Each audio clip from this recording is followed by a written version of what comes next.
Sarah boarded the plane and took her seat. She was excited to be going on vacation, but she was also a little bit nervous. She had never flown before, and she didn't know what to expect. The flight was uneventful at first. Sarah watched a movie and listened to music.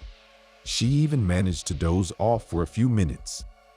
But then, about an hour into the flight, she saw something that made her blood run cold.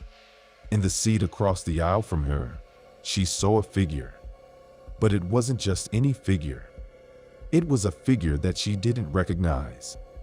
It was a figure that didn't look real. The figure was tall and thin, with long, pale arms and legs. Its skin was a sickly gray color, and its eyes were a deep, dark black. It had no hair, and its mouth was a wide, gaping hole.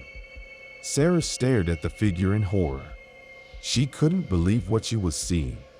She wanted to scream, but she couldn't make a sound. The figure just stared back at her, unmoving. It didn't seem to be aware of her presence. Sarah slowly turned her head to look at the other passengers around her. They were all oblivious to the figure.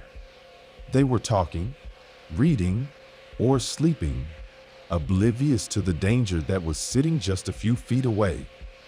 Sarah knew that she had to do something.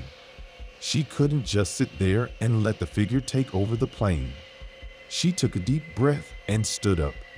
She walked over to the flight attendant and told her what she had seen. The flight attendant looked at Sarah like she was crazy. "There's nothing there," she said.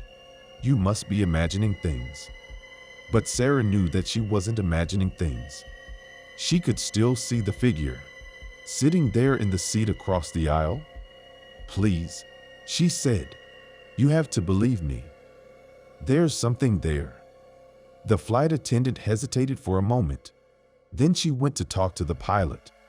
A few minutes later, the pilot came out of the cockpit and spoke to Sarah. "We're going to make an emergency landing," he said. "We need to get you to a hospital." Sarah was taken to a local hospital, where she was examined by a doctor. The doctor ran some tests, but he couldn't find anything wrong with her. He concluded that she had simply experienced a panic attack. Sarah was released from the hospital a few hours later, but she never forgot what she saw on that plane. She knew that she hadn't imagined it, and she couldn't shake the feeling that the figure was real. To this day, Sarah still wonders what she saw that day. Was it a ghost? Was it a hallucination? Or was it something else entirely? She may never know for sure, but she will never forget the day she saw the not real person on the plane.